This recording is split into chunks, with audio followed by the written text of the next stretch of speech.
This lesson is about creating your own custom colors. By specifying your own values for red, green, and blue, you can mix your own colors, and there's more than one way to do it.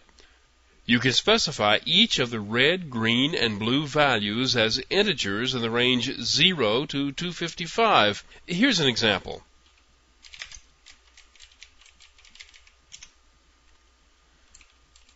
Now this canvas displays 3 bars of color, one above the other. The first one is red. The color object is constructed with the red value at its maximum of 255 and the blue and green values set to 0. A call is made to set color to store the new color object in the graphics object. Then a call is made to fill rect to display the rectangle of that color in the top third of the window. Now here is a shade of gray. It's gray because all 3 of the primary colors are set to the same value. The larger the numbers, the brighter the colors, so the lighter the shade of gray. If all 3 colors were set to 255, the color would be white.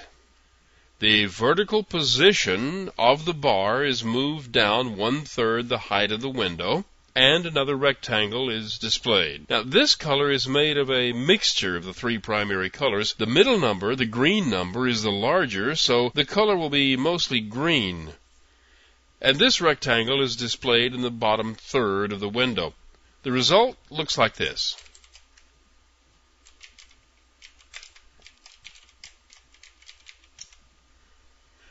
A couple of things to remember when you invent your own colors. Some screens are not capable of displaying all the colors. The 3 values ranging from 0 to 255 gives you over 16 million colors. So a lot of the colors that are close to one another will show up exactly the same on the screen. And the human eye can't really separate that many colors anyway. If you don't like using the range 0 to 255 for the colors, you can use floating point numbers in the range of 0 to 1. Here's a program that produces the same 3 colors but uses floating point numbers instead of integers.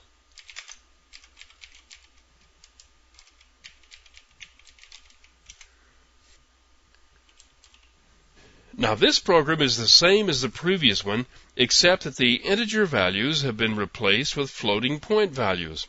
Now in Java, when you specify a constant value with a decimal point, it defaults to being a double. The color constructor that accepts floating point numbers requires the value to be of a type float. Since the float data item is smaller than the double data item, you'll need to cast the values to float. Java won't automatically shrink things without you telling it to do so. Anyway, the output looks just like the previous example.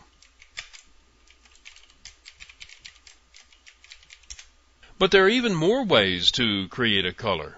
Each color value ranges from 0 to 255, which means that any color value can be stored as 3 8-bit bytes. So the whole color definition can be stored inside a single 32-bit number. Here's the same program again using this hexadecimal notation.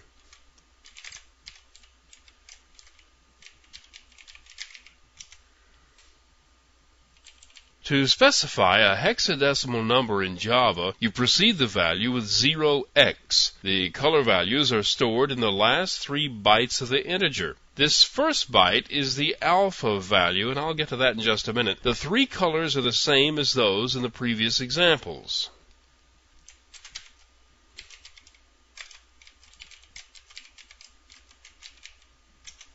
Now, I mentioned that 4th value, the alpha value. That has to do with transparency.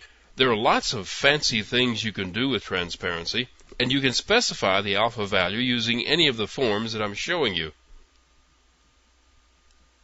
Let me show you an example of setting the alpha value using the integer form of defining the colors.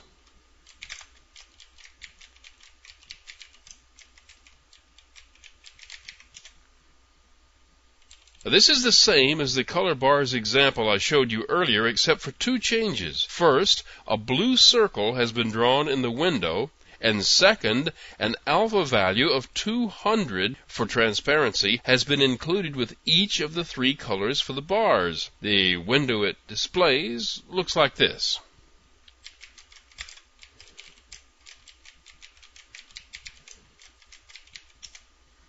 We're going to be doing lots more with transparency later on. It can be particularly effective when combined with motion and shadings and such.